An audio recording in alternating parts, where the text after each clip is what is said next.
at what's happening.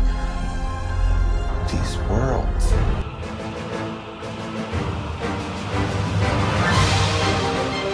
I am Superman. Wonder Woman!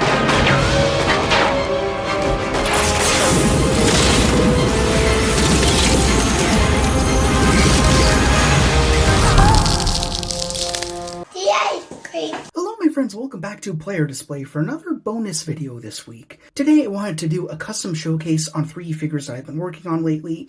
We have the Batman and Robin Mr. Freeze once again, a customized Wonder Woman, and also a Christopher Reeve Superman, who's a little bit short, but we'll talk about that. These different figures have brought up their series of challenges, and some have taken a lot longer to work on than others, so I just wanted to talk about the work that's gone into each one of them in case you want to make one yourself. And you don't have to go all the way as far as I did with some of these figures. You can do just a few of the steps or do a few little things here and there just to make your figures a little bit more spruced up and more to your liking. So that's all we're going to talk about. Just walk through each one of these 3 figures who are totally unrelated and definitely out of universe from each other.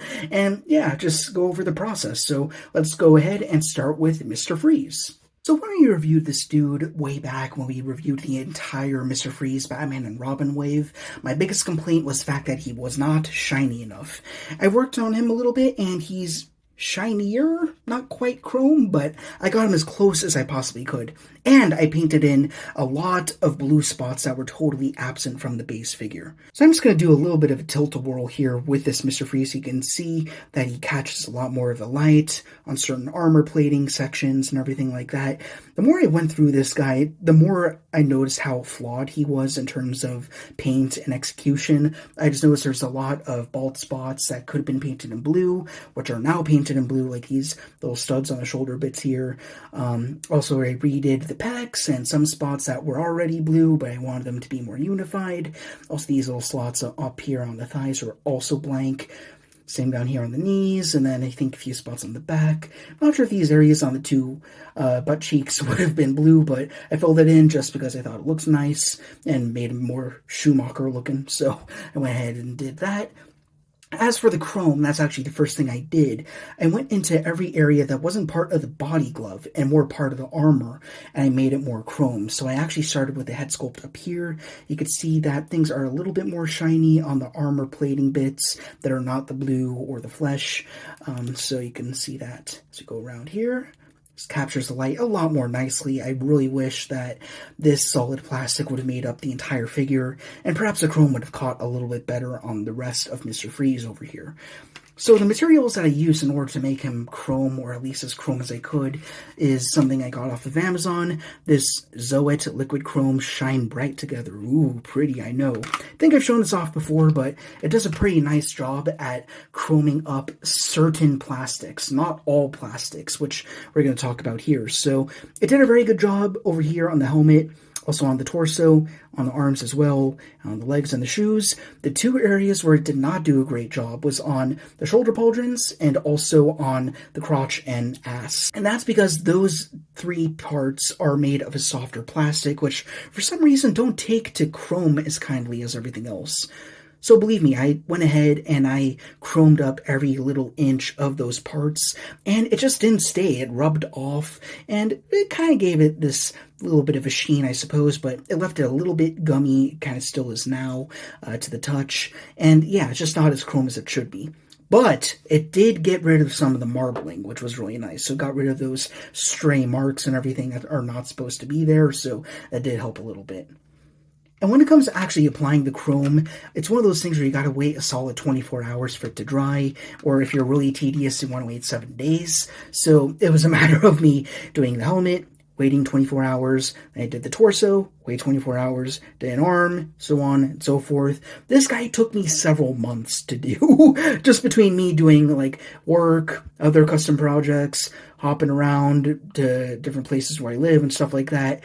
And yeah, it came to the point where it took several months to actually finish this guy up. And that's just talking about the chrome. When it came to the blue, I pretty much hit that all up in one day, and it came out a lot more nicely. And I even got that little center part there. I just filled in a lot of the gaps. Like, I think even back here on the back of the biceps, those were totally silver. They were not blue at all, so I bubbled those in.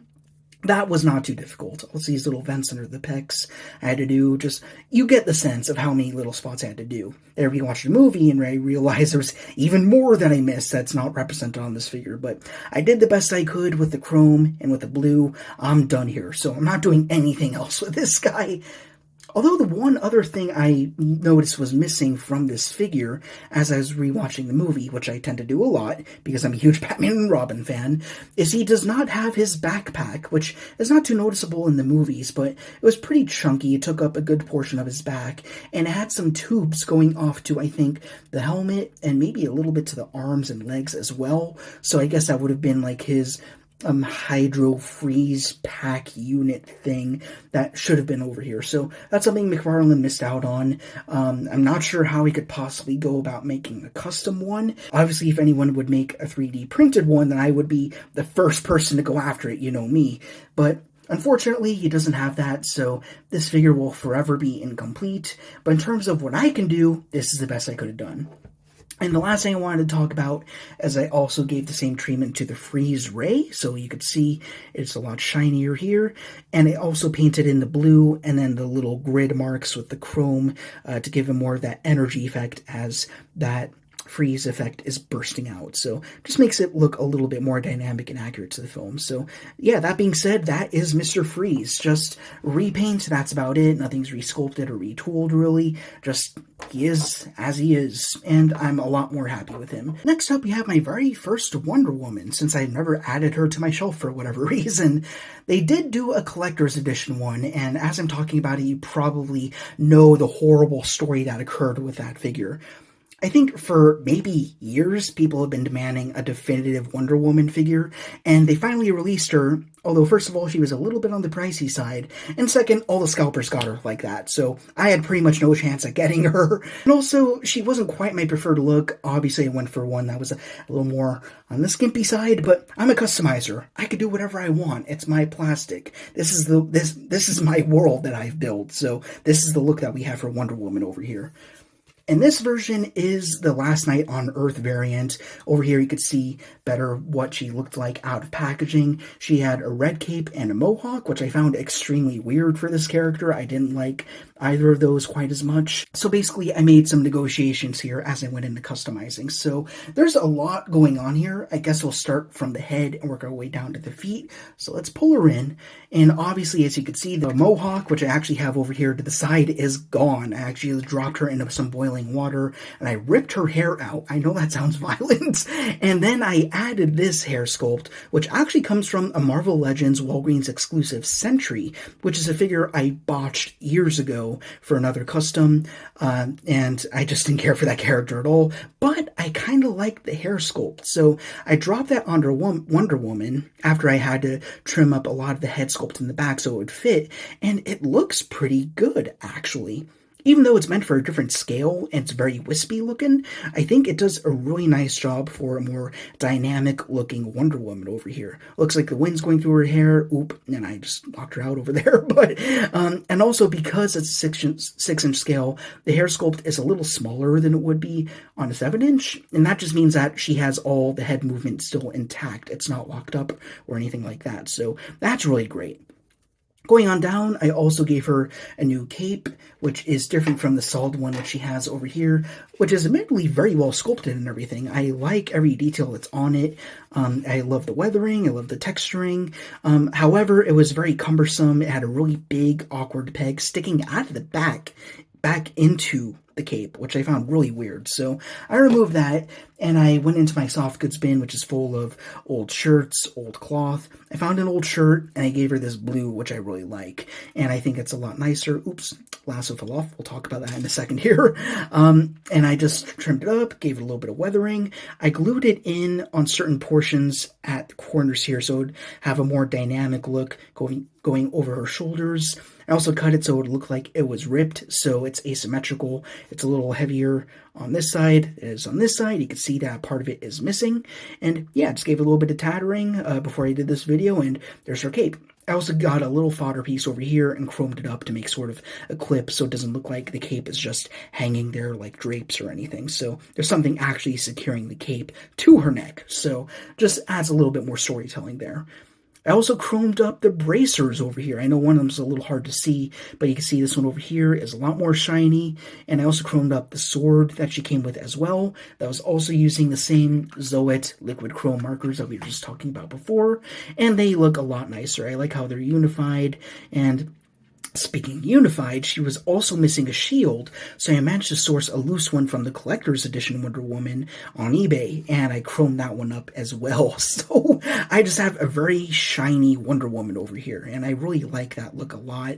Just a lot better than the flat marbled silver that we also saw in the Mr. Freeze, but fortunately all of them were stiff enough plastic where the chrome is not rubbing off or anything, so that's a lot better. Then again, I did this recently, so time will tell, but for now it seems like everything's fine. I put my money on them staying chrome forever and for all time, so that's very nice.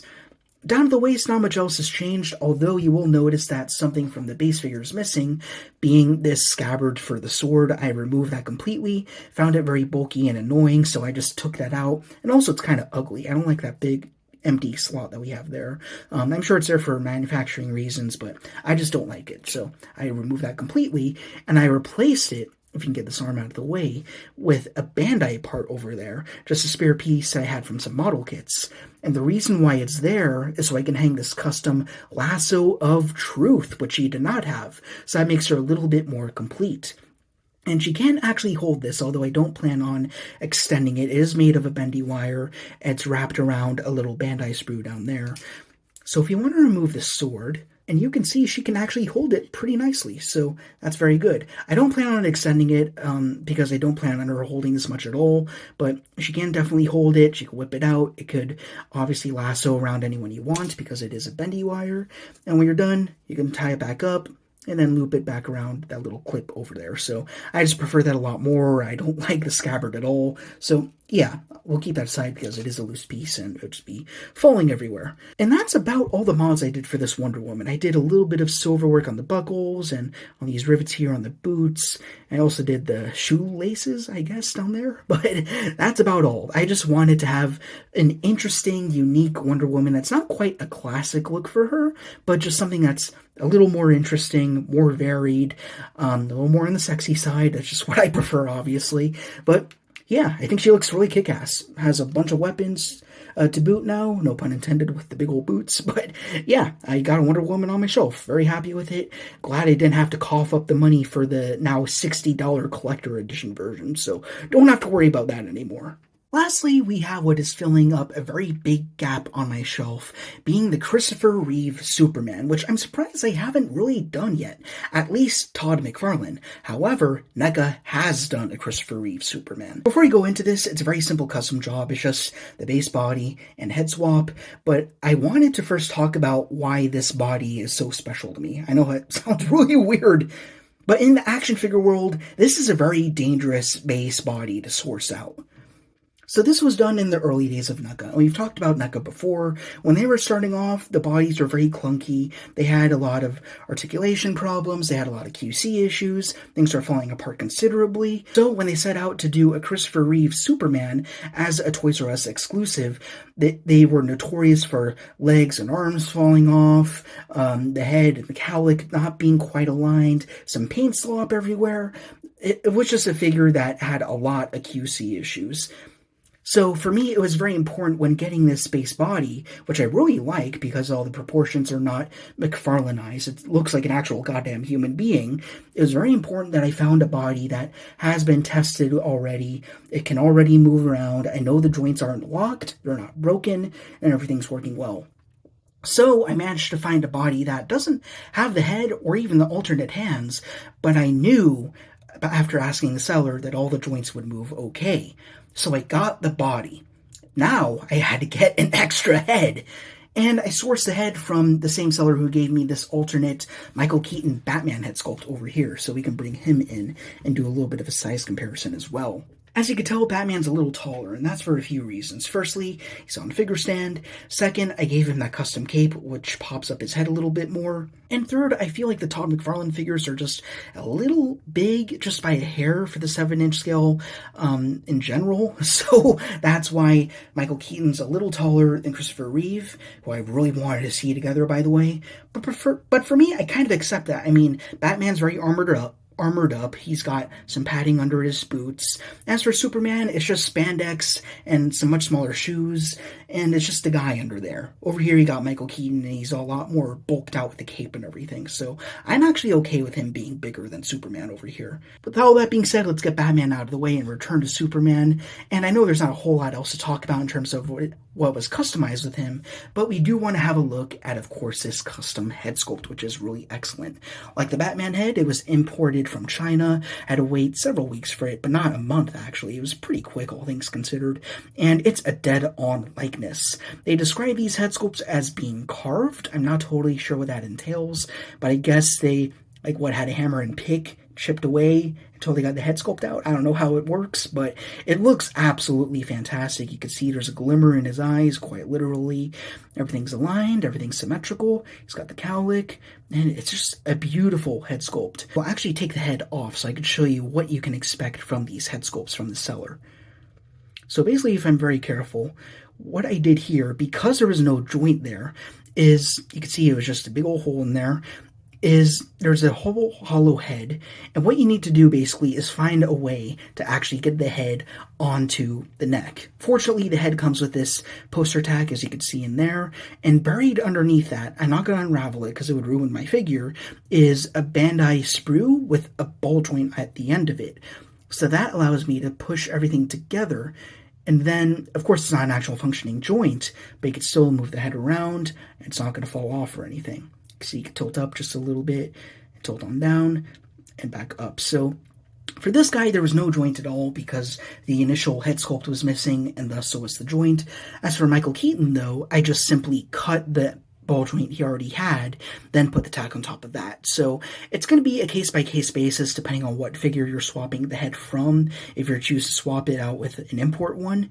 But in this case, I had to create the joint totally from scratch, and fortunately it worked. You just need a stick-like thing to shove in there, worst case, and then put the tack on either side of it, and then that creates good enough suction and friction in order for everything to stay together. Like if we tip them upside down, you can see it's not falling off or anything, so yeah, it's great.